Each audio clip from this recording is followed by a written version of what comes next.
These people are pretending to go in her name. Yeah, they're and they're ruining not. her. They're just greedy assholes. Yep. Worse than that, they're gringos. And you need to go. Here's the thing. This is cultural appropriation. These motherfuckers came from another place, misappropriated a goddess's identity and calling, and then went out running around saying they're killing for I'll be honest, it kind of puts the whole white people with dreadlocks things in a different light. Like, I'm a little less worried about that when this kind of shit is happening. Like, yeah, when you're... There's a scale. There's a scale. There's a sliding scale.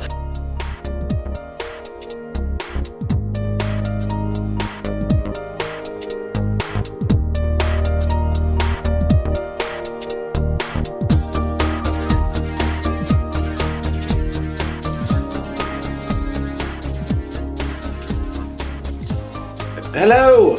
Welcome to Comic Dissection, the intersectional leftist comic book club podcast that comes to you every 2 weeks with a new dwell into a new world of artistical, boxed picture fiction. Is that another way to call comics? You know what? Yeah, I kind of like that. Thank you. Boxed picture fiction. Yeah.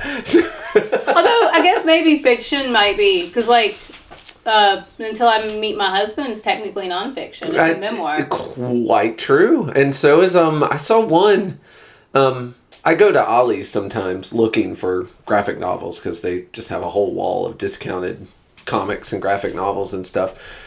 One of the places where I pick up things that we cover on this podcast, the 12 is one of their, and they still have copies of that. Like that they must have only sold one copy of that when it was new, because Ollie's has like 1 million copies of the 12. So, gentle reader, if you've listened to 12 and would like to read it, and there's an Ollie's near you, odds are they have it. But I go there and I look, and I saw they had a whole collection of graphic novels that are based on that. I mean, they're fiction, but they're like works of art. They did like Great Expectations and I got a Pride and Prejudice Moby one. Dick, Pride and Prejudice. Was Pride and Prejudice and Zombies originally a comic, or did it start as a book? Or it may have started as a book. Maybe I'm thinking of Little Women. Like Little Women and Zombies, or just Little Women. It might have been Pride and Prejudice and Zombies. I'm not 100% sure, but I'm pretty sure it was. I know it is a book. I don't know which one was first though. Yeah, I don't even know if it is a comic book. So I know it is a book, and I know it got turned into like a TV show or a movie or something. It got some sort of live action adaptation. But none of that is relevant to what we're doing today, unless you count the Victorian era dresses, of which we have a few. Look. Yes. Steampunk. Yeah, right? Oh my god. So, without further ado, we are covering Joe Bennett's Lady Mechanika, which is originally came out in 2010. The one we are covering is the third installment. It comes out kind of the way the old BBC Sherlock show used to come out. It'd be a season that's like 3 episodes, and then nothing for a couple years, and then another 3 or 4. And this is the third set of comics. So it's just a series of limited editions that he puts out. And he started this because he was very interested in the steampunk genre. I read an interview with Joe, and one of the things he said that was really important, and you can definitely see it in this is Lady Mechanika, La Dama de la Muerte, the Lady of the Dead, if my Spanish serves. And he was talking about how when he draws Lady Mechanika, one of the most important things to him is to always change her outfit, because he was like, it would be so boring drawing the same character, wearing the same clothes, every single... And like, wow, you could not have done like a newspaper comic strip. Or the animes in the 90s. Or animes. Or in the 90s. Or superhero comics. Like, that Spider-Man costume doesn't change too much. And like, he was like, yeah, every time I draw him, she's going to be wearing something new. He's a huge, and I didn't realize this before. Like, I picked this up in a comic shop years ago as just it was on it was actually on clearance rack, and I was like, oh my God, the art in this is pretty. Even if it's a crappy comic, I want to read this. Even if I just look at the pictures. Even if after I've read it once, I just cut out the pretty pictures and make a collage. But I ended up quite enjoying it. Mm-hmm. And then I had not read it. I didn't read it again till I picked it out for us. I was kind of hoping it was going to give us a gateway into like Mexican comics, but I realized after looking it up that Joe is he's more interested in like American history than Mexican history as a rule. Like this one takes place in Mexico, mm-hmm. but his others take place like all over. Like I think the first volume actually takes place in London, where Lady Mechanika is created. It's some like Jack the Ripper type who ends up like almost killing her, and you know they have to robot her up so she doesn't die, kind of thing. But yeah, he seems like a cool guy. Like everything I read about him. He seemed not problematic. Hey, that's always. Let me know if I'm wrong about that, but yeah, he's been doing comics for 30 years. And like I said, Mechanika started in 2010. This one's from 2017, and this is under his own comic label, Bennett's Productions. But a new Lady Mechanika is coming out, made by Image Comics, either this year or next year. So. We have somehow once again stumbled onto being timely against all always odds. Always an accident. It is always an accident. Yes, against all odds, we have somehow done that. We never planned this, folks. Hey, it just works. Hey, you know what? Like Bob Ross says, happy accidents. Happy accidents. And I am not mad at it. Yes, but if there's not anything else that you want to say before we jump in, we can jump in. I my first notes actually start because I really the comic starts with quite a few very pretty like sugar skull type art deals. The art in this is really amazing, and sugar skulls or calaveras are some of my favorite. And it's got calaveras and steampunk. It's just a very pretty set of art. So like this is the what's the Pixar movie? Oh, really sad. Coco. Yes, fucking Coco. Jesus Christ, that's a heartbreaker. Oh no, I can't. Eric's banned me. My husband will not let me watch Coco anymore because every time I ugly cry. You just start crying. Yeah. Yep. Yeah. That bit at the end where Coco sings to his grandmother. Oh my God! Right? Just stab me in the heart. Why? Pixar just hurts people because they can. Up is another Pixar movie that the ending when Carl turns that page in the book that he thought was finished and Ellie's like go have other adventures. Yeah. That just again stab me. Why? Well, there are easier ways to kill me. I will say this, and this might be controversial. Up is not a good movie. It's not. With an amazing first and last 10 minutes. And the sandwich in the middle is just garbage. we for some reason we have to go to, I guess, in Middle America again. Yeah.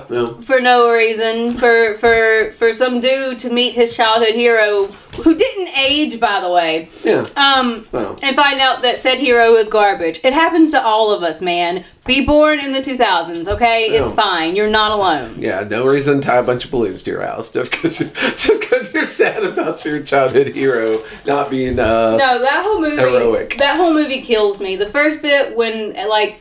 They tell a bit. They tell a whole story in 10 minutes, better than Titanic did in 2 hours. Yes, they tell a love story with no words. No. It's so fantastic. It is. And then Ellie dies. You could teach an entire fucking like cinema class about that first 10 minutes. Like this is how you tell a story, get characters people are invested in, and it takes no time at all. And then Ellie dies, and then you spend the whole time with Carl, and I felt kind of bad for Carl, because Grumpy Old Man just needed a friend. Yeah. And And then you meet Kevin for some reason, and it's seemingly unnecessary. Kevin, let's be honest. Yeah. Again, not a great. It's not. But that first bit, and then you get to the end, and you get that payoff of Ellie realizing that things aren't going to work out, and like not wanting Carl to do what Carl does, and trap himself in a stasis period for 50 years after her death. Yeah, it's a Yeah, it's actually connected a little bit to my big question. It's really weird we brought up because, well, we'll get there at the end. But yeah. Yeah, so we open up with a beautiful shot of Lady Mechanika with some sugar skull makeup on her face and some badass steampunk goggles and like some rosary around her, literal roses around her neck, and my God, just... It's beautiful. You get a ton of just shots of her just standing around looking awesome. I personally really appreciate the fact that Joe didn't want to draw her in the same outfit twice, because all of the variations are gorgeous. Are worth it, right? Yeah, it's like, I'm glad you didn't want to, because, So, we start talking about a legend whispered among the rural people of Mexico about the fearsome deity of death in the underworld, and I will not pronounce this name correctly. I don't know if you can. Metka-Salhotzla. So I looked up some pronunciation guides. Thank you. Because here's Cecilia, the thing. you're an angel. Metka-Salhotzla. Metka-Salhotzla.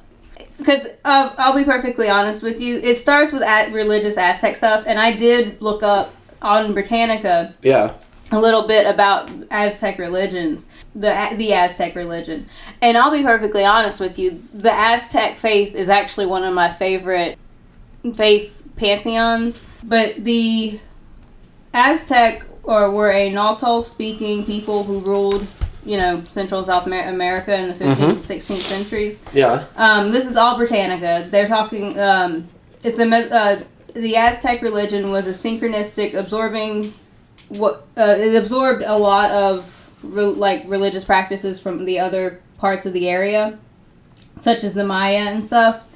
You had Huitzilopochtli, which is the god of war. Yeah. Tanata, the god of the sun. Tolak, god of rain, and Quetzalcoatl, the feathered serpent. Quetzalcoatl's the only one that I'm super familiar with because he's a summon in Final Fantasy games. Well, it was also the feathered serpent, who is a deity, part deity and part cultural hero. I feel like a lot of college students get that one tattooed on them when they go to Cozumel for spring break. I think Quetzalcoatl is one of the famous, winged serpent. Well, it's a striking image, right? Salhotzla is the goddess of death, who will grant your wishes for your eternal soul. But I actually really like what a deal! I really like their naming conventions. Yes. Aztec names are just really pretty. They're pretty if pronounced correctly. Which I can't and shan't do. But the goddess of death, yes. Very much like the devil in that song where he went down to Georgia. Very willing to make a trade and make a deal. You know what's really funny? I was listening to Imaginary World on the way over, and they were talking about... The newest one? The Norse mythology one. Oh, yeah. That was a good one. And they're talking about how in that Hel is also the goddess of death, and she's also female. And I was thinking about the also popularity. Known from the Thor movie she pops up in. Yeah. I was thinking about the popularity of making death a woman, and it's not just an ancient notion, because even Neil Gaiman's death is a woman. It's a very popular trope. To make death female.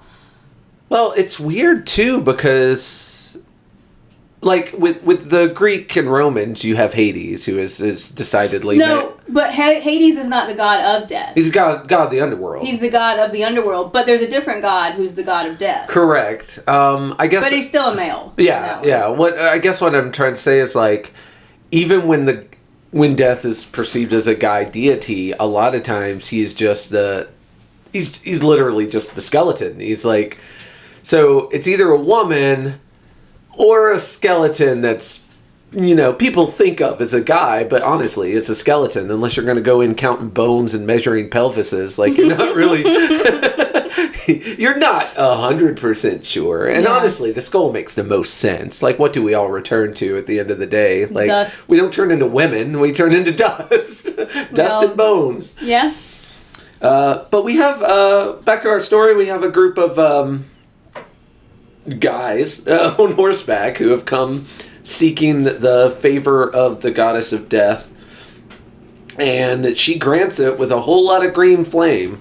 I don't know if they were asking for power, wealth, eternal life, but what they get is turned into, and we get a full page shot of them as like these awesome like death riders. They all think Ghost Rider, but with green flame instead of orange fire, and they're all on horseback, and even their horses have turned into like these evil nightmare versions.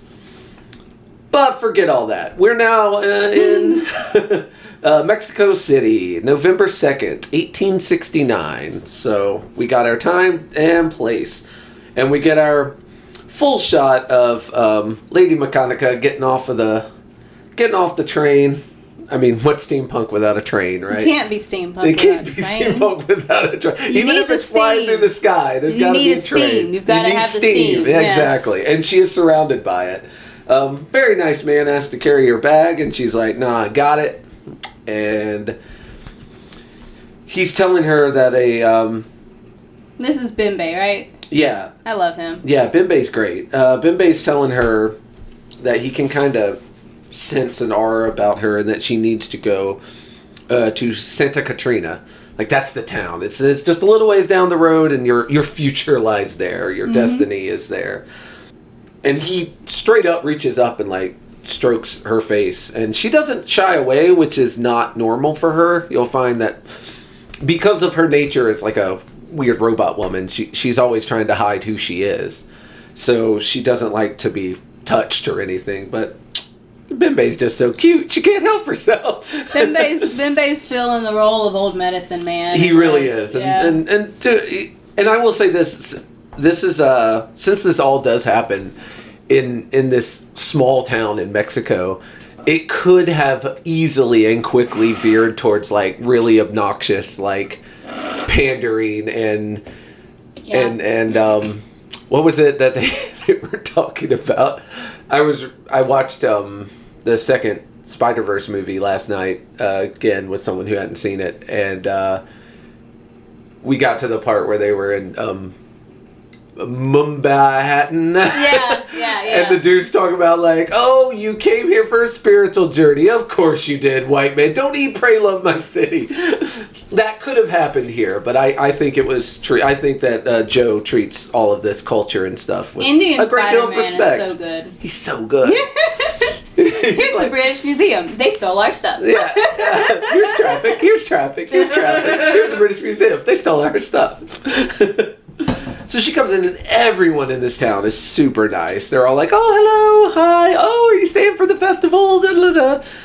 Small town energy. Yeah. Real small town energy. Well, small friendly town energy, not small town outsiders energy. So she shows up at the inn, and the lady is talking about the festival, and she's like, well, you're lucky. We have one room left. Because the festival, everyone's in town. And so they describe the Day of the Dead to those that are not familiar. Dia de los Muertos. The Dies de los Muertos. It's such a beautiful holiday. It's a beautiful, like, phrase, too. Like, yeah, it's just, it doesn't, and it makes sense. It doesn't sound scary at all. It sounds very fun and fragrant. And it is, because it is a day of celebrating death, but not in a Halloween-y type way where we're scared and we gotta dress up as monsters to scare the dead back. It's more of a, let's throw a party so our dead ancestors can come back and we can hang out and see how they've been doing. So this is the part where she kind of explains, or is that later? Yeah, no, this is where she starts to explain it, but okay, she'll explain more once they paint their faces up. Yeah, I'll wait until then. Okay. But no, I like the saying, and Dia de los Muertos is one of the holidays that as a Hispanic woman I've kind of taught myself. But it is really pretty. That she doesn't get to go into it much yet, but when they get to the graveyard. Yeah. And her grandson, Lucito, also works at this inn. He's like, I don't know, like 9 or something. He's so cute. Yeah. His whole family is super cute. Don't get attached. And she's here, and their daughter is here too. Yes, and the baby. Oh my gosh, yeah. Yeah, she's so freaking cute. Zarita is her name. And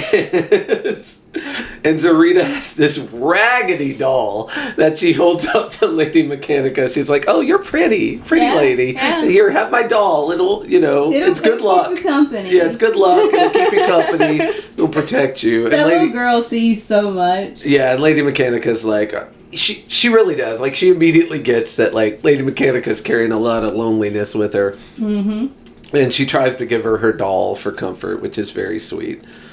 But she's very kind. She doesn't like slap the girl out of the way, but she's like, "You should keep this. This is for you." And the little girl leaves, and she goes into her room. And she's exhausted.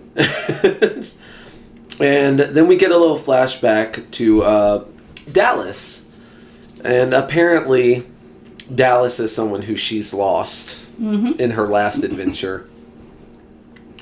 And we have a scene of her without all her coverings, and she's kind of in a nightgown, and you can see that her arms and legs are this weird, like, metal, but it's sort of like metal carved to look like muscle. Yeah. It's creepy. And her eyes are like a bright red, just a side effect of this operation that they had to do to save her life. She gets whispered to, and this is all, see Lady Mechanical Volume 1 if you want to understand all of that, which... That is outside the scope of what we're doing. But just know this lady got baggage. Yeah, she's lost loved ones. She apparently... It's at least hinted that she did some unsavory type things. Yeah, kind of. She used to be a little shady herself. She had lost her memories. I think it was some kind of like a PTSD defense from whatever... left her in this mechanical shape that she is in. And during that time, before she figured out who she was, she ran with a bit of a shady gang, and apparently something happened to Dallas. Brother, lover, friend, we're not sure, but she blames herself for his death. Yeah. So she hears, speaking of PTSD, she hears some boom, boom, booms, and she wakes up and gets her gun, and she realizes that it's fireworks going off outside. Yep. And that everybody is dressed like skeletons. And imagine not knowing about the Day of the Dead. Weird. Yeah. And they're like, "Oh, there's a celebration happening." Like, this is common. One of the things that they do during the Day of the Dead, and it's common in other cultures too. In Japan, they do it around the New Year. It's a time to go to the gravesite and clean it up. Mm-hmm. You replace the flowers, you pull up any weeds, stuff like that. So it's also a set time when you go and address the burial site of the people you care for, to make sure it's all lovely and clean and pristine for them. Make sure the graveyard looks nice. And like I say, in Japan they do it at the New Year. But she comes downstairs, and the grandmother and the little Zarita, the little girl, are painted up. As you would, they got the sugar skull face makeup, and they turn Calaveras. Yeah, Calaveras sounds good. Thank you. And Lady Mechanika's eyes get real big. And this, if Cecilia, you'd like to take over, and I don't know if you need this or not, but this is where they explain the Day of the Dead and the festival. They don't go into it too much here, but I did write down that I can't, because they talk about the fact that they follow the old ways as far as the traditions go. And I don't have as much... I think by that they just mean that they... Like, nowadays, I imagine a lot of places the Day of the Dead's just an excuse to wear skull makeup and get drunk. Well, but they actually go to the grave sites and talk and believe that the people they love come back. And it kind of depends. So, a couple of years ago in Charlotte at the... I might be wrong here, but I think it might have been the Levine Museum of the New South or whatever. Okay. They had a Dia de los Muertos thing that happened there. Okay. So, a lot of times, they have ofrendas, which can be at the gravesite or can be altars you make at the house. Okay. And I actually have an ofrenda that I keep my grandparents and my ex-mother-in-law's picture on. Oh, that I didn't know keep that. up year-round. Yeah. And I have never seen that. Yeah. Next time I'm there, show me. I changed the decorations on it seasonally. Oh. But some years we do the calaveras, and I make foods that my grandmother made when I was younger. So like beef and vegetable soup and stuff like that. Yeah. Not that my children will eat it, but I just think that the Dia de los Muertos is a very good... I like the relationship they have with death better than a lot of westernized angelical type cultures. Well, Lady Mechanika really presents the European and Western presentation, because she's like, this is morbid, isn't it? Like, you have your granddaughter's face painted up like a skull, and they explain the difference in the perception of death in your world versus ours. Usually ofrendas are decorated with pictures of people who've died. If you can't be at a site, like, there are a lot of migrants and a lot of things. So if you can't go to a place, or like your loved ones are buried in San Francisco and you're living in West Virginia, or cremated, and you put different offerings of like marigolds and different types of like foods and stuff on the tables or at the gravesite for them to make marigolds offerings. Those are flowers, right? Yes. Is that the flowers that they've got wreathed in their head? I don't know what a marigold looks like. Yes. Okay. So I'm learning. She's talking to the grandma about Dallas after he died, and she's saying that it's her fault that Dallas died. Yeah. And the grandmother said, "There's no fault in death. When it's our time, there's nothing. Then it is our time. There's nothing that we can do to change the lady's will." I just think this is a very healthy kind of respect. Certainly more healthy than I killed him and I need to carry that guilt with me forever and ever. Well, and it's just the way they interact with the dead. Because I think Western cultures have this view of death as a punishment, almost. And the notion that, no, you just die because everything dies, and that's just the way everything works. Yeah, more circle of life than... but there is a kind of a condemnation of death. Yeah. In a lot of Western cultures. And the way that, Dia de los Muertos presents death as, life is a gift. Yeah. You don't get to keep it forever. The lady's gonna come back for her present. You gotta enjoy it while you have it, and then you go to the next world or whatever. Yeah. I just think it's a little bit healthier than viewing death as a punishment for life, almost. Well, it's only I feel like a lot of it is because there is not to champion the other side, but there are times when it bothers me that there is not something, again, this is my belief, and obviously I'm not trying to force it on Cecilia or any of you dear listeners, but for me personally, you die and then you're dust. That's where my head's at. And it is exceedingly frustrating that there is not an eternal reward and or punishment. There's not a karmic justice. There's not a balance. So I can see how people in the Western world who believe in heaven and hell and are hoping for heaven but being scared of hell, if you are sure, then I'm sure there is a comfort in that, that you are going to go to an eternal world, and that people who are unjust in this world will get theirs in the next. And I don't know, and Cecilia, I don't know if you know this either from your culture or your research or any other thing, but I don't know where souls are until they come back for the Day of the Dead festival. Are they in heaven? Are they in hell? Are they just in the gray matter of floating like leaves through, Hades? From what I can gather from popular culture, the way that you get rewarded in the afterlife depends a lot on how you're remembered in this life. And so whenever someone is remembered fondly, they like in the afterlife, they've got sort of like the equivalent to that there.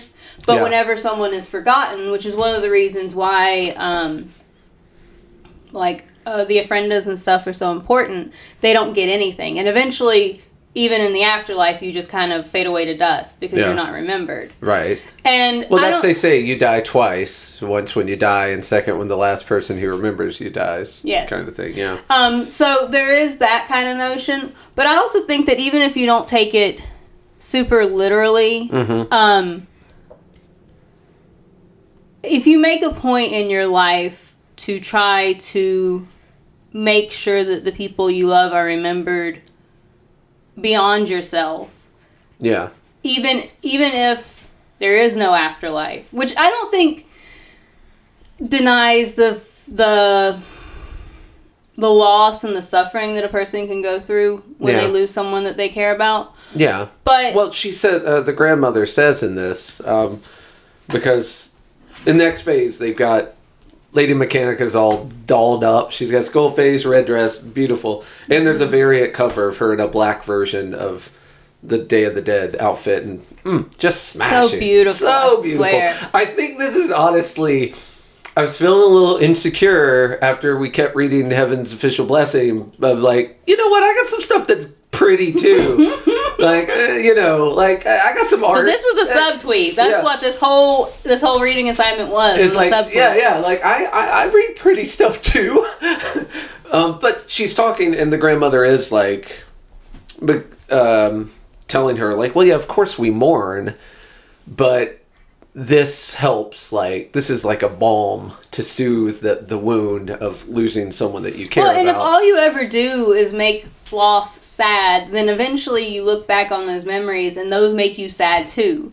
But if you find times and ways to, like, celebrate what used to be. Yeah, on this day we only celebrate the happy parts. Yes. We only remember the good times.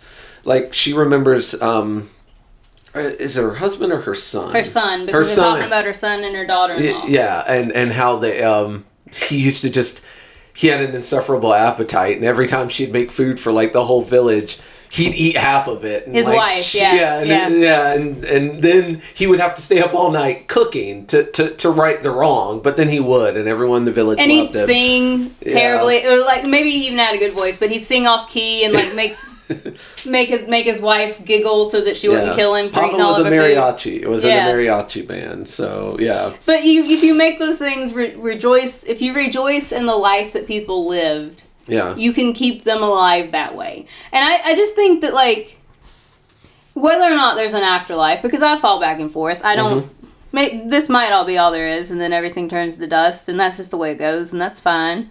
But like, that's fine. I'm not super attached to the notion.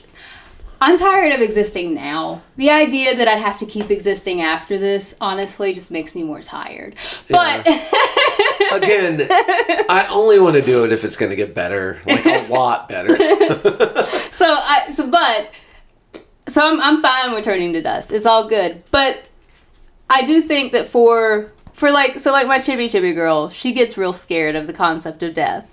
Mm-hmm. And in all honesty, the irony of I read this, I gave it back to you, and then when I was walking home, or when I was walking to the car after work that night, my chibi girl was like asking about, so here it is. Anyway, dear podcast listeners, my child looked at me and said, "Mommy, did you know that God's a bad word? Because God causes us to die, and that's why God is bad." Now, you tell me, after a 12-hour shift at a place, how you navigate that conversation. I'm listening. You do not listen. It's the reason I don't have children, Cecilia, because here's how I navigate it. Right on, sister.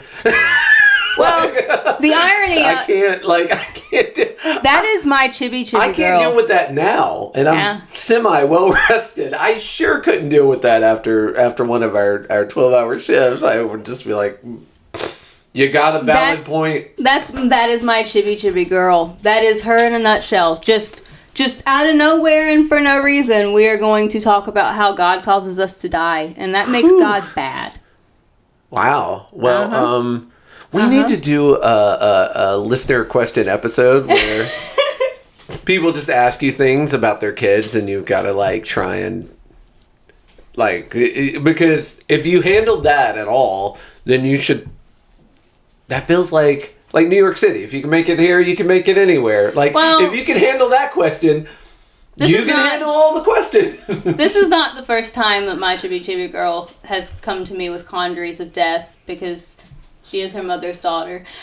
Just get her reading Sandman as quick as you can. That's the only death I'm not scared of. Just get her reading Sandman. I just finished reading this, and so I totally nabbed that line about life being a gift. And yeah, and how death isn't necessarily the end of death isn't necessarily a bad thing, but she has managed to absorb the very westernized notion of death. Yeah, well, surrounded by it all the time. But I did totally nab some of the stuff from this book to try to be like, look, yes, it's gonna make you sad. Yeah. Yes, people will die, but we can choose the memories that you have with them, and the things and the impact that they've had in your life. Nobody can ever take that away from you. You are forever going to have these things. The traditions that you have with your grandmother, those will be with you forever. The traditions, the memories that you have of me putting you to bed at night and singing you a song, that's not going anywhere. Yeah. Those things will always be yours. Yeah. And just trying to reinforce that that's not a big bad scary thing. Yeah. And I think I wish we had a healthier relationship with the concept of death. Yeah. And there's also a quote that it was way near the beginning, but I skipped over it because I was distracted. I wrote it in my notes, but then I got distracted by the pretty pictures. The mind is not always given to know that which the soul seeks. And I'm like, I read that. That was our old man from Bimbe from the very beginning, and I was like, "Ooh, that's good." Yeah, that's. I love a good medicine man. Oh, give me a good wise man. Give me a good wise man.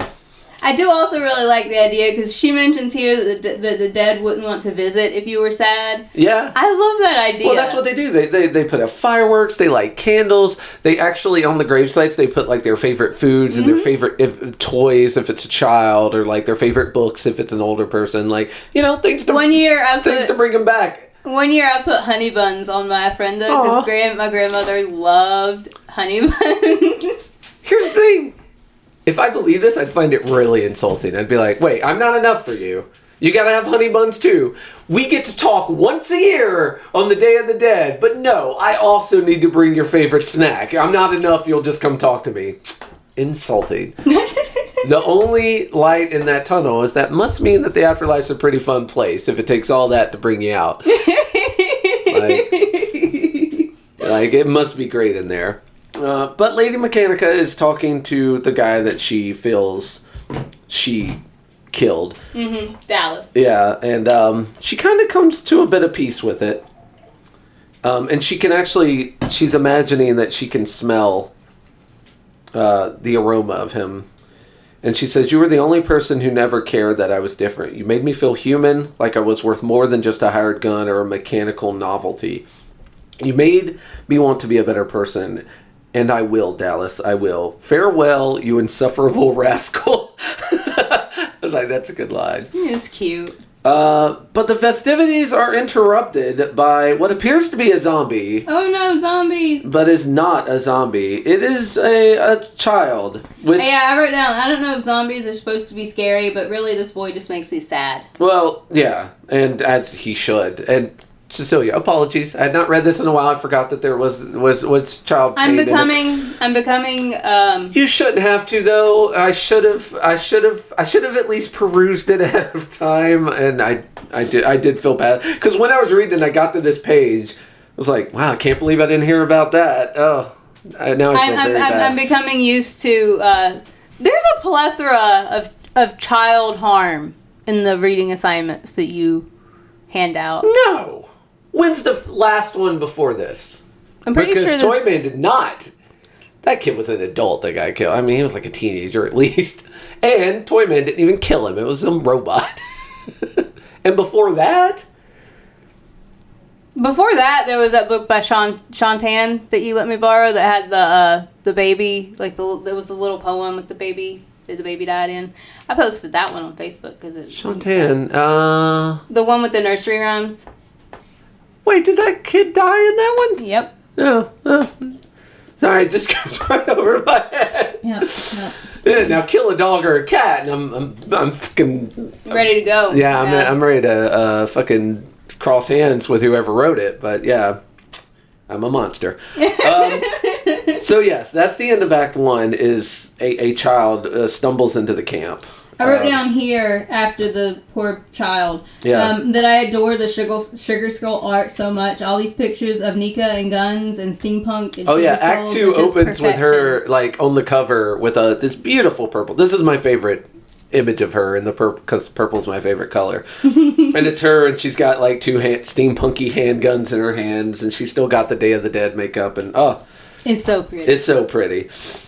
So this child is dead, and he's not dead yet. He won't. Yeah, he is. He's suffering bad though. Yeah, he's been tortured. They have tortured him, and everyone seems to know what's going on. The Los Jinetes, Jinetes, Juanetas, something like that. J makes an H sound, like Juan. Jinetas. Yeah. We'll try Jinetas, and I'll probably say Jinetas a few times. Yeah. But they're these. The villagers believe that they're these undead warriors who serve the goddess of death, and that must have made the goddess of death really mad. Yeah, she should not be a fan. Well, it's kind of implied in this story. I don't think it is. You don't think it is? That Lady Mechanika is brought here to be the servant of the Lady of Death? Yes. The story starts. The story starts with the notion that they gave the goddess, or that they made a deal with the goddess. Yes. I don't think they did. I don't either. I think that is a mislead. Yes. So that later when it's revealed, spoilers, but again, you should have already read your homework. Spoilers ahead, they aren't actually ghosts from her. It's all smoke and mirrors. Yeah. But right now, they're like, the story have tortured this child because this nearby village did not give them an offering to the goddess of death that they found worthy. Luckily, our village has given them. Lady Mechanika gets real mad real quick. Oh yeah. You know her kids around her. She ain't down for that. Lady Mechanika is my she's a avatar. She's a bad bitch. She's my avatar in this one. Reno made me read something else with child death, and someone was like, "Hey, just for Cecilia, we're gonna make this lady." At least we got an avenging angel here. Yes. Yeah. Maybe that's why it didn't make me that mad. It's because one everybody gets what's coming to them. I've read this one before, so I kind of knew what to expect a little bit. I did forget about the child death, but I had read it already, and so I knew that the poor boy would be avenged. Yeah, and so they're treating him. And Lady Mechanika walks in. She is now in her work clothes. That is my favorite. This panel, you've got a full page panel of her in the corset top and the pants. And I will stop the Demon Riders once and for all. Yeah, that is my favorite panel for this. She kept on the skull makeup because she's getting ready to do. She's getting ready to do some death. Yeah. But yeah, like I say, she's dressed in her work clothes now because she's going to work. We gonna fight. And the villagers beg her not to. And she's like, look, I know this type. I used to run with this type. I was this type. These guys are no more ghosts than you. And they need to get punished. So she shows up at where like their offering is. And she's just standing in front of it looking like a badass. She has like a huge hat on. And all you see is that red of her eyes. And yeah, she's ready to fuck some boys up. And sure enough, these ghost dudes show right up. And then she says, I'm afraid there won't be any tithing tonight. Now, which one of you brave gentlemen felt it necessary to mutilate innocent children? Mm-hmm. You're just common thieves and murderers, cowards, the lot of you. Yep. And sure enough, she just pulls out the 6-shooters and starts owning these dudes. Because, hey, they all look like green skeleton warriors, but they go down... They go down a lot like mortals. A lot like normal folks. And one of them actually says, Dios mío. And his eyes get real wide, and you're like, oh yeah, these are not dudes. And then we get a couple of pages that are just really warming to the heart of these child mutilators getting fucking murdered. Yep. And sure enough, it's all like this mushroom lichen that grows in caves and is like bioluminescent that they've like sprayed across their horses and across their mask that they wear. And so she finds one. Basically, he says, oh, our boss, he's going to kill you. He's going to kill you all. I said, so I wrote that part down. He's going to kill you would be a lot more threatening if these bitches didn't just all run away like the trash that they are. Yeah, well... Like, he's going to kill you. He's going to kill you. She says, yeah, we'll see about that. Yeah. So she brings them back to show them to the village, like, yeah, see this demon horse I'm riding on? Just a horse. Just a horse with some funny face paint. Yeah. That's all you got going on. Lock this guy up in your local jail cell, and I'm going to... And basically, she finds out that they've also been kidnapping people because some of the people have left tithings of people. So yeah, she's like, this is not gonna stand. I'm gonna go ahead and take care of this. We're gonna fix this. Mm-hmm. So she goes out to where the one they captured, where they said their base was. They've got some more like lichen tricks, like little like to scare away people, the superstitious. And she finds the kids. And they're like, she's like, oh, be quiet. And they're like, no need. They're not here. Mm-hmm. One of their men came back, said a village needed to be taught a lesson. Somebody was resisting. And she's like, oh, no. And unfortunately, exactly what you think has happened. The city was ransacked while she was here freeing the kids. And once again, Lady Mechanika, you were so quick to take this guilt on. This is not your fault. Two things. One, did we establish that they're mostly white dudes yet? We're getting ready to. Okay. I wrote down, isn't it always white dudes? These are actually, so from what you find out is that these are American ex-soldiers from north of the border who were killing Native Americans during some of the scuffles with Native Americans, and and the way they were doing it was considered so disgusting and unsightly that they got basically dishonorably discharged from the army.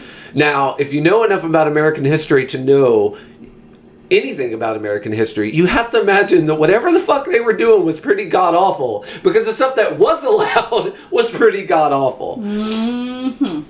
So they had to be exceptionally nasty. Yeah, so they've gone south to the border and adopted this these guises to prey on these superstitious people of Mexico, as they call it. And sure enough, they killed everyone in this village. And poor babies. And there's this beautiful shot of Lady Mechanika. She's crying. And it's interesting because her tears are kind of like half water, half oil. They're kind of like this weird viscous fluid. You can see like they're never clear. I just thought it was the makeup running. Yeah, it might. I think it's actually they're not clear because like I think it's part of her red eye mechanicalness. It could just be the makeup. I haven't seen her cry enough, which is great. I don't want to see Lady Mechanika cry too much, but I haven't seen her cry enough to know. I haven't read the other volumes, but I thought it was like she can't even cry tears like a normal person now because of all the humanity that's been taken away from her, but she can still cry, which she is because of course she sees the grandmother and the priest that was helping the kid and the doll that the youngest one tried to give her and the ghost in parentheses appear behind her and just shoot her through the throat.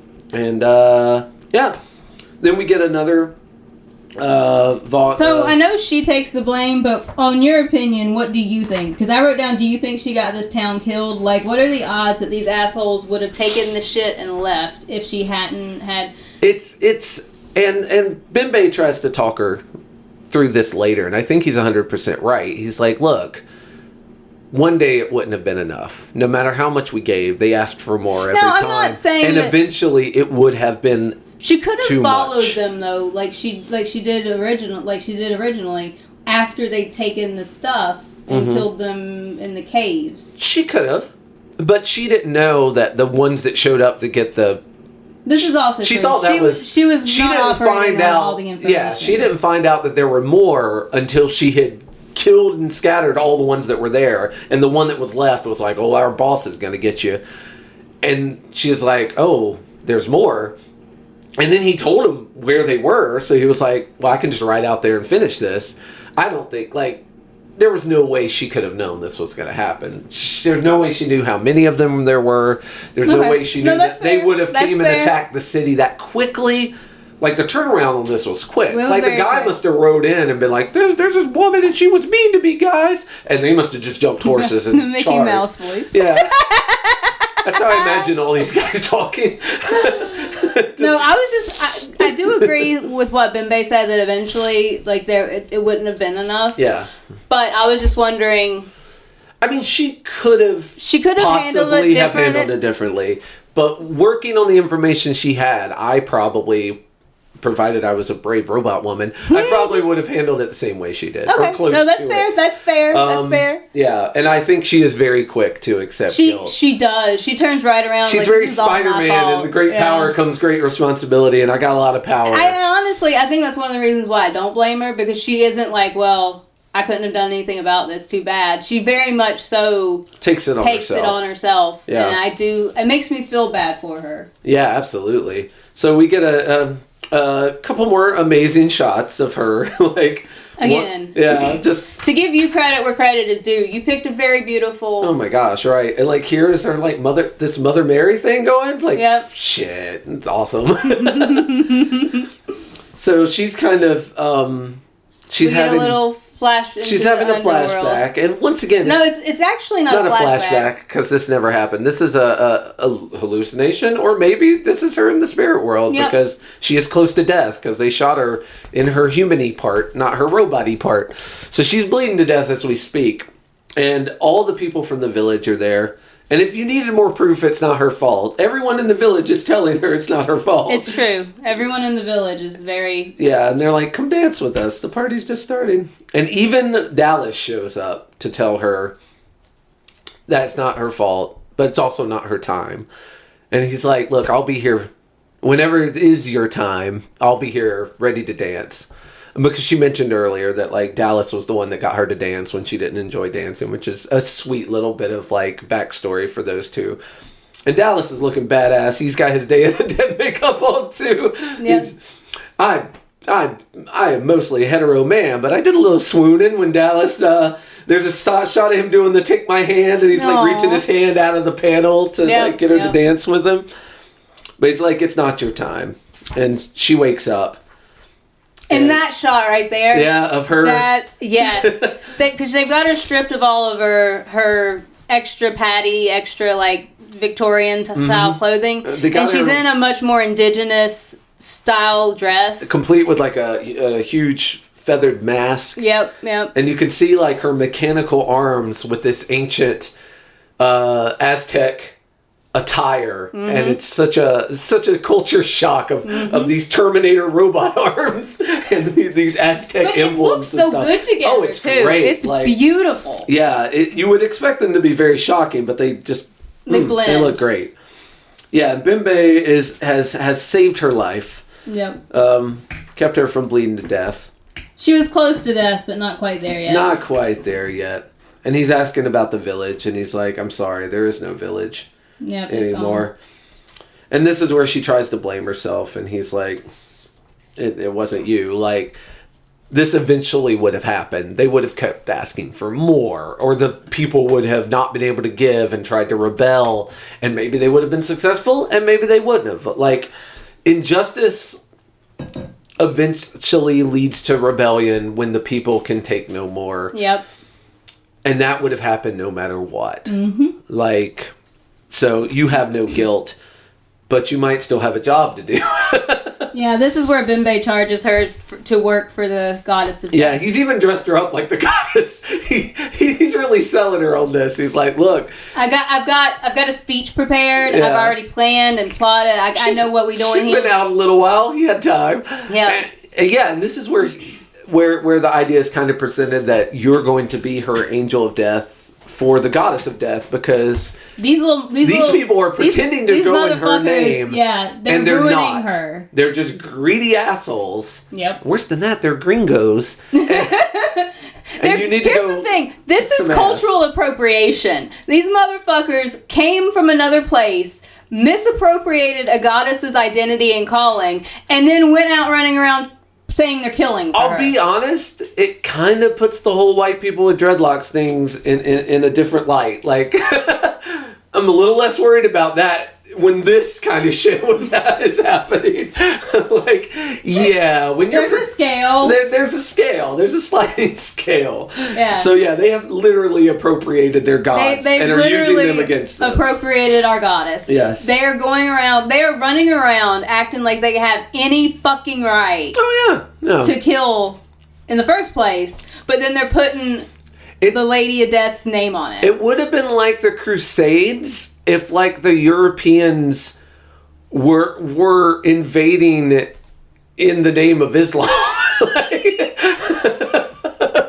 Or the Islamic invaders were invading in the name of Christ. Like, it just doesn't, like, just look. Yeah. There's plenty of reasons to kill people. You don't need to culturally appropriate for it. But they did, because it made their fucking job easier. Yeah, exactly. And then we cut to their base. They're back, and they're celebrating all the horrible murder they did. And they're doing slurs for indigenous people. Of course. Makes me extra glad these motherfuckers about to die. They about to get some. But yeah, one of them is like a much younger person, and he's kind of asking questions. Yeah, he's like, did we really have to kill the whole village? Like, couldn't we have just killed a couple of the men who were rising up against us, and that would have been enough example? And they were like, well, you sound just like the people who drummed us out of the service because we were too mean to the engines and blah blah blah blah. So yeah, a lot of most of these guys are irredeemable. This kid's probably 12 or 13. And Silas makes a point about like how they were fine while there was a war or something going on, and then right after that they kicked him out because they were embarrassed or ashamed. Yeah.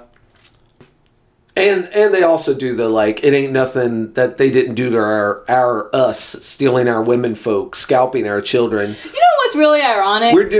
That we scalped way more than they did. Well, also, yes, that too. But also, when colonizers had the ability to join indigenous tribes without any kind of threat, they would do that. Because the indigenous tribes had a better culture. Yeah. And it was nicer to live with them. Well, also, and this part isn't ironic or surprising, that they are considering that the people of this little village in Mexico are no different to all the different Native American tribes that they were either trading with or warring with in the United States. So the Native Americans that they were shooting at in like northern Maine and the people in this small city in Mexico, same fucking thing. They're all brown. Yeah. And they're like, oh yeah, they took our women and fucking like, yeah, and scalped our children, and so we're just getting them back. And I'm like, no, that would be like me attacking some people in Richmond, West Virginia for something that someone in Seattle, Washington did to me. Like, there's no connection at all, except, again, similar skin, similar appearance, yeah. But Silas, I do have to agree with Silas, because he says that they kicked him out after. They don't have a problem with us when we were saving them from the Reds, and the Reds, the Rebs and the Reds. What are Rebs? Rebels, probably. Oh, yeah, probably. Didn't have a problem at all until they didn't need us anymore. Then it was suddenly all court-martial this and massacre that and unbecoming conduct. They should have stopped them long before then, is what I was going to say. They should have never started them, one could even argue. That is a good argument. Yeah. You know what? I dropped my point in favor of yours. Yeah, thank you.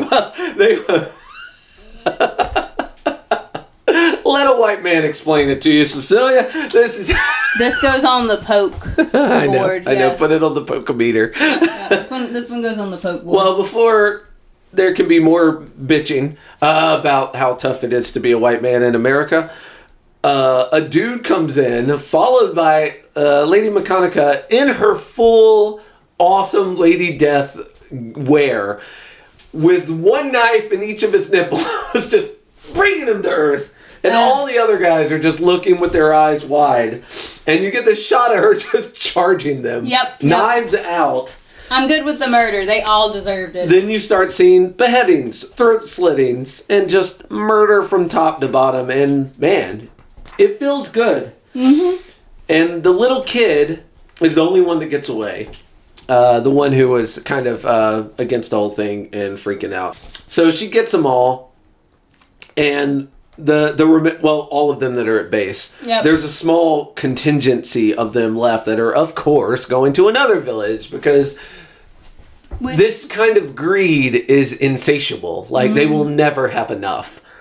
It's just like Bembe said, like, eventually they're going to keep asking for more until there's nothing left. And then they're going to burn, rape, and pillage because that's what they want to do. That one dude even makes a point of like, I'm hoping they don't have a good... Yeah, like... He wants them to not have enough. Have you ever seen the movie Ants?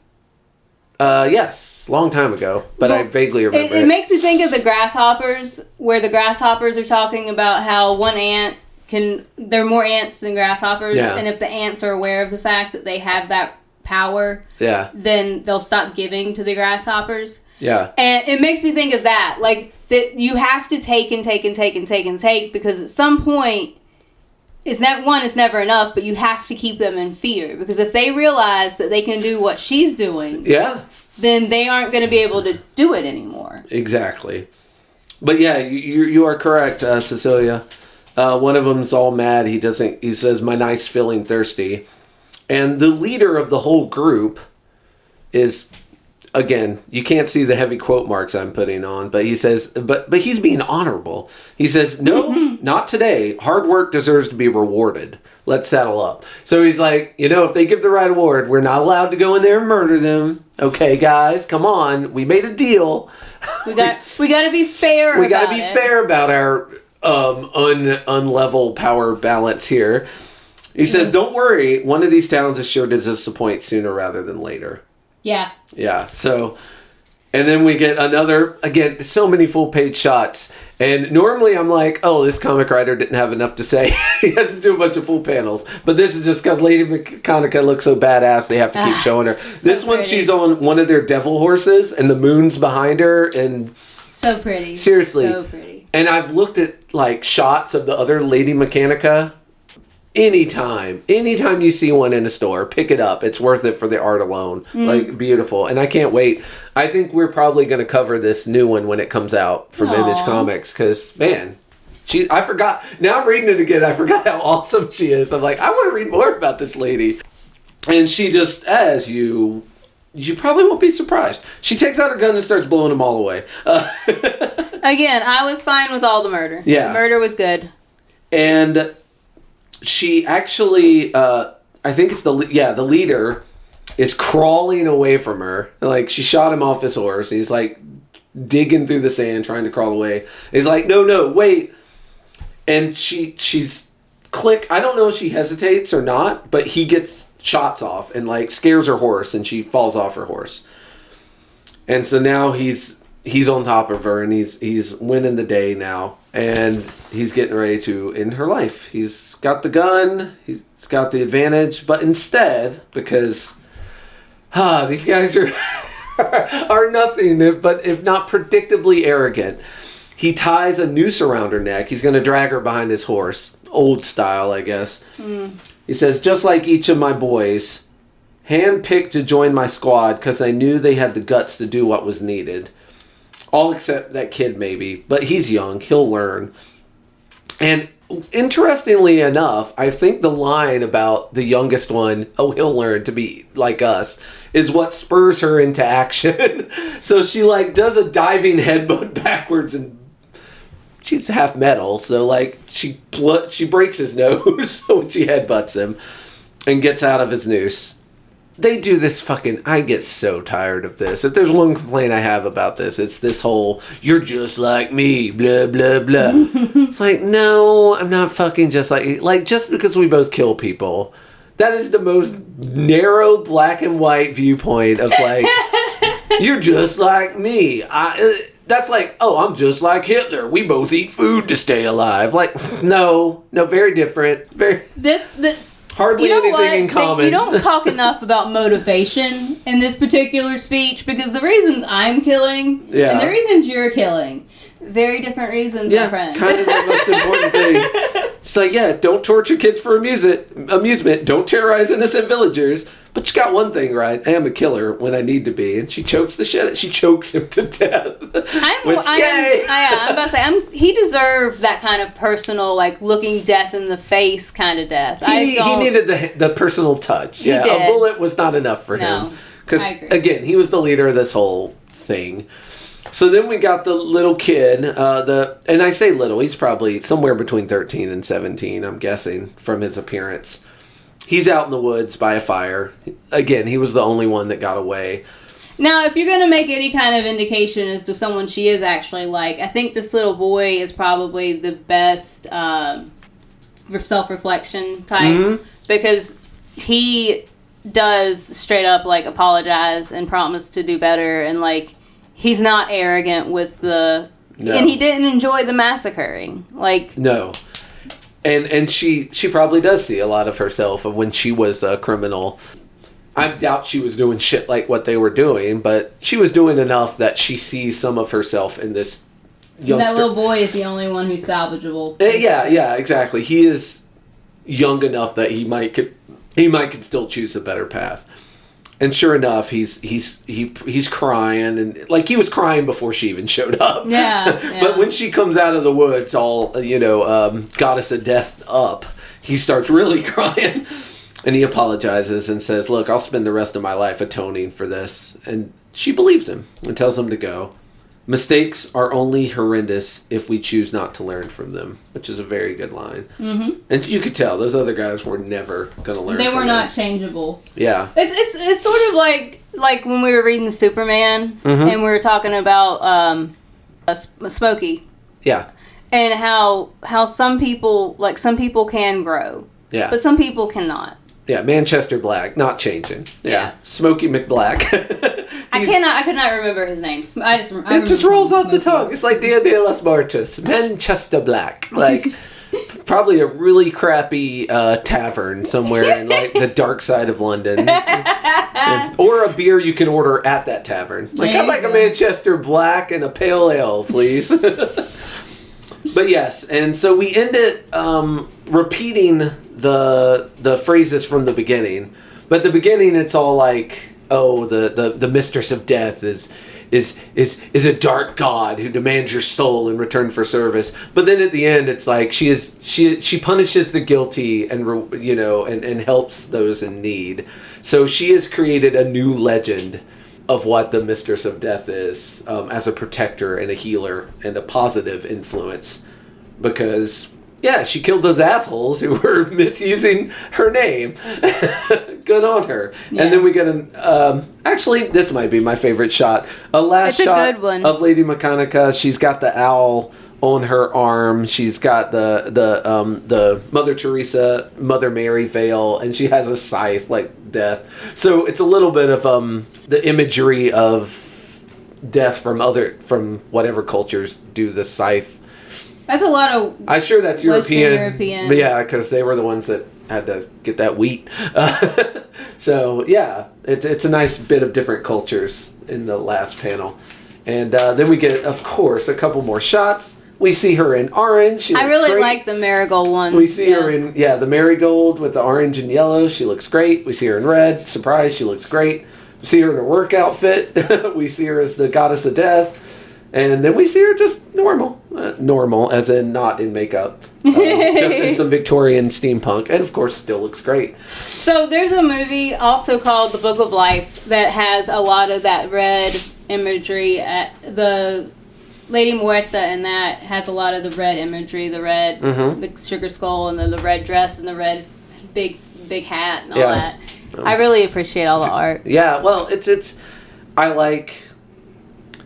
kind of a culture clash, this Victorian England and, Mexico City, Mexico, like smushing together with, of course, the steampunk aesthetic, like, and it's so flawless, like, you would think that all those things would butt heads, but Joe Bennett's and Chen and Montel and Spirewart and Stotello and Guerilla, like all the people who worked on this, like, just made it seamless. Like, it's just, I can't say enough about how cool Lady Mechanika looks.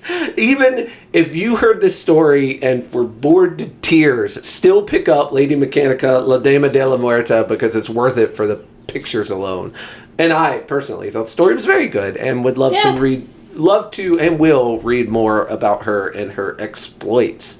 Cecilia, any final thoughts on the Mechanika before questions? This comic is truly an intersection of a few of my favorite things. Steampunk, sugar skulls, indigenous practices, and the murder of white people who co-opt and misappropriate those practices and misuse them. Just all of my favorite things. I couldn't have picked one better for you. No, this is true. This is I don't know. I really enjoyed it. I enjoyed it the first time I read it. I like the art.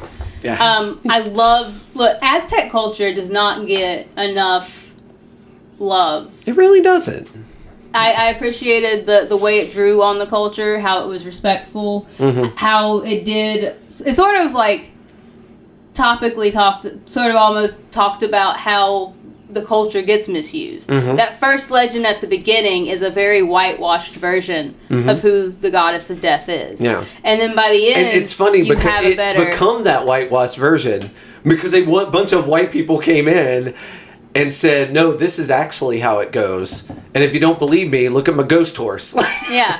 So it becomes a whitewashed version. And I mean, the fact that this chick looks like she's white too, but it is by the end of it, it's very much closer to what the indigenous practices would at least lead you to believe it is. Because it's not about her granting wishes. She's not a fucking genie. No. Like, it's about... Just happens to be good at shooting things. Well, no, I'm talking about the goddess. Oh, the goddess isn't a fucking genie. She doesn't grant wishes. No. She is a force of life. Nature, yeah. Or nature, yeah. Absolutely. It's good. All right, excellent. Are you ready for the big question? Give it to me. Okay. You, Cecilia, sadly have passed away. It is the first Day of the Dead after your passing. Okay. And you've returned. What do you want to say to me, your family? What message would you like to give to help us all move on after the loss of Cecilia? Oh Lord. Yeah. If it's gonna make you cry, don't talk to your kids. Talk to me or talk to Eric. Like, couldn't have picked something like, what do we need to leave on the ofrenda for you, so that you gotta go with. Well, it could be something simple like, hey, don't forget to water my plant. Here's the thing: when you talk about my death, all I can really think of is which poor Chibi girl. Because she has such a preoccupation with it anyways. Well, yeah. So, you go first while I think. Okay. Well, luckily I don't have any loved ones, so it's very easy for me. But if I did... Mercy. If I would tell them to leave all my stuff exactly as it is. Don't touch it. Then just keep your grubby hands off it. No, I don't... even though it's my question, it's such a when you're in these situations where you only have a short time to say something and it has to be really, really important. I think of fucking when David Tennant was trying to say goodbye to Rose And he couldn't even say I love you in time before he fucking faded out. Like, I feel like that would be me. I would show up and I would start talking about the weather and I wouldn't be able to say, even though I'm dead, and even though it's the fucking afterlife, I still would not be able to say the things that I actually need to say to the people that I care about. And probably I would just start to get to the point where I was going to say it, and then it'd be like, oh, it's morning, I gotta go. Sorry, well, you get the idea. Then I would go. So I don't know what I'd say, but I'm sure I'd fuck it up. That's my there's my answer. I hope that helps you with your answer. So, both of my children have notebooks that I have rather irregularly, even though I meant to make it more of a regular thing, I write in on occasion for them for after I die. Oh. So, like, I've got these. Now, they haven't seen these yet. No, they won't see these until you have passed away. Or at least until they're old enough for me to give them to them. Like, they've got letters and, like, different things where, like, I've wrote, like, them hitting different milestones and different, like, just reflections on, like, today it's your birthday and I'm thinking about this and how much you've grown. So I am, and in the event something happens to me, this is for them. Yeah. Like, that is I've already tried to say a lot. My message is, read the book. I put it in the book. Well, honestly, if I died and I got to come back to say anything, I'd probably just tell them that I love them. I don't know that you need to say more than that. I hope when I die that I have told them enough that they remember stuff fondly. Yeah. I don't know that, and I don't even know if I'd visit, like, Eric probably be fine. I'm not worried about him. Water the plants, Eric. Yeah, he'd get the water to the plants. Yeah. No, I don't know. Well, maybe movies and television shows have kind of tricked us that you have to give these huge, flowery speeches that are 4 minutes long and encompass an entire 7 seasons of a TV show, or in this case, an entire lifetime that you spent with your husband and your children. Maybe I love you is more than enough. Maybe I love you and I still think of you, and if I had don't remarry. You know, whatever. I'd probably sing my Chibi Chibi Girl a song. And I tell them I love them. I don't. Again, I don't see, as someone who has been with people before they die, I resent not getting those little speeches, to be perfectly honest. I want them. I kind of do too, but I also kind of understand that's not real. Well, like, and it can be, I guess, but it's for the most part, when someone's dying, it's selfish to want them to do one more performance you want for them you. To do a thing like, for you. Do a dance before you go. There is a tendency to forget that, like, yes, you're losing them, but a thing is also happening to them. Maybe one could argue a much bigger thing, since it is our entire prerogative as beings that evolved, that climbed out of the muck 1 billion years ago, to not want to die and to want to stay alive. Like, that is an animal instinct that we've had since caveman times. I don't agree that it's worse, but I also don't think that's it's one of those things where you're not supposed to compare trauma. I don't really think that, like, you should be like, well, you're dying is bad, but clearly it's worse for me because I have to live with it. Yeah. Whereas you're done, or I'm dying. There's a speech for you. I'm dying and I'm having to deal with that trauma. You get to stay alive, so I don't know that there's a good way to be like one is worse than the other. I'll give the edge to the dying person, but you're right. It doesn't. There's no point in winning that contest. But there is. I mean, closure would be nice, but I also think that maybe what you would want, it wouldn't be what they'd say anyways. So their speech might be different than the one in your head. No, wait, it will be. Yeah. Because and again, it feels very selfish to be like, one more song and dance before you go. Like, do the thing. Do the thing. I need the thing. Yeah. Come on, man. Did you do the thing? Like, you've been dying for weeks. You didn't do the thing? You didn't come up with the thing? I don't know. You didn't do the thing. Come on. Selfish. You're selfish. Lying there in the hospital bed, being selfish. Shame. Shame. Don't ignore the fact that I'm being selfish because I want you to grant me some closure. Look, before you go. We can't both be selfish. We're both selfish. Neither of us are going to get anything. So I'm going to be selfish and you're going to do the dance. So, after that sobering note, thank you for answering that is a good question. I don't know, like... Well, you had a much better answer than I expected. Like, I'm doing this in a book. I'm already ready for this. I've got it written down. There's nothing... I don't even got to worry about it. Well, and if I weren't already, I probably would start. I don't think my chibi girl will handle it well. You can't look at the chibi girl at this age and know how she'll handle it at 18, 25, 30, 40. Hey, if you're lucky, 60. Like, So, when I was little, mm-hmm. I think I might have mentioned, I don't know if I mentioned it on the podcast before, but when I was little... I'll edit this whole thing out if you have. I was really worried about the concept of hell. Yeah. Same. Like, it... Yay, Christian upbringing. Yeah. Well, my mother wasn't... she didn't raise us religiously, and it upset my grandparents. And there was a lot of talk about the fact that we would all be going to hell because of the way we were brought up. And it worried me a lot. Like, it bothered me. Sure. I spent nights... Eternal fire. Not a thing that a child should have to think about. Losing sleep. Yeah. Over... Because I don't want to go to hell. Yeah, same. I didn't want my mother to go to hell. I don't like... Not same, but same up to that point. Yeah. Kidding, Mom. She's dead. She can't hear this. What are you talking about? Depending on who you ask. If she were alive.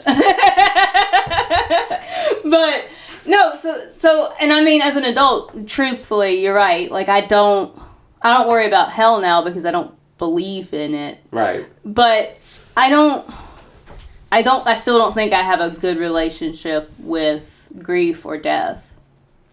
And I do worry because my chibi girl is her mother's daughter. Yeah. And like you worry you're putting some of that out there, like some of the reason she feels that way is because you feel that way. Well, no, because like I don't fear death. Yeah. But I just genetically, I think, people who have anxiety, it's in the genes.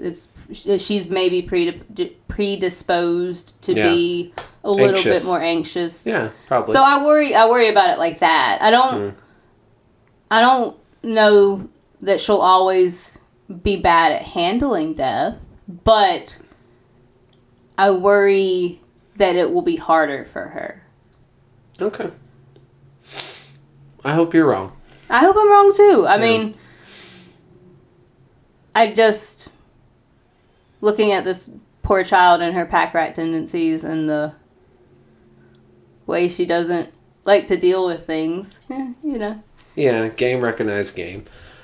So, we will be reading in 2 weeks. Let's go to Happier Fare. Where is this Happier Fare, Cecilia? So we're going to be reading Heaven Official's Blessing, chapters 63 to 83 on the Billy Comic Acts. I have 63 to 85. Is that 85? We'll do 85. Yeah, 63 to 85. So we're going to try. I have seen conflicting things on the interwebs that it might be not long for this world. The Billy app is closing. Okay. Or the Billy international version is closing. Mm-hmm. But I'm not sure what that means exactly for the app and how, like, the 29th of February is supposed to be the last day. And when I got on the app today, it was talking about how it's not going to let you charge. Like, it's not going to pay you more money. Yeah. But I don't know. I don't know how long the stuff that's up there will stay up there. Yeah. And I'm not exactly sure what it means. Because I have seen things that are like, well, you'll still be able to read, like, Heaven Official's Blessing on it. But I'm not sure, so we're going to see. Yeah. And if we have to find other places to If we have to find it in other places, we're okay with you finding it in other places if it's not legally available in places. Yeah, this is the thing when they talk about how, like, If paying for it isn't owning it, then pirating isn't stealing. I have. Good argument. I have, and here's the thing: I have given money to the Bilibili app. I have been forced to as well. I would have kept giving money to the Bilibili app to continue to consume this in a legal manner. However, I don't feel bad about maybe finding other ways to consume media when legal avenues are impossible. Yeah. You brought this on yourself, money greedy folks. Capitalism. All right. So, Heaven's Official Blessing, 63 through 85. Come back in 2 weeks. Until then, if you like what you hear and you'd like to hear more of it, take a look at our Patreon. We have extra episodes and such. Hundreds of tears, I say. And if any of those hundreds of tiers are outside of your financial ability, feel free to recommend us to your friends who also like comics. Like, share 5-star reviews, comments on any and all posts that we give. You know the ways to make podcast more visible. And until then, something about allies. We hadn't done leave an ally on an ofrenda. Be an ally of your own Mechanika de las. Be your own ally. We'll see you in 2 weeks. Bye-bye.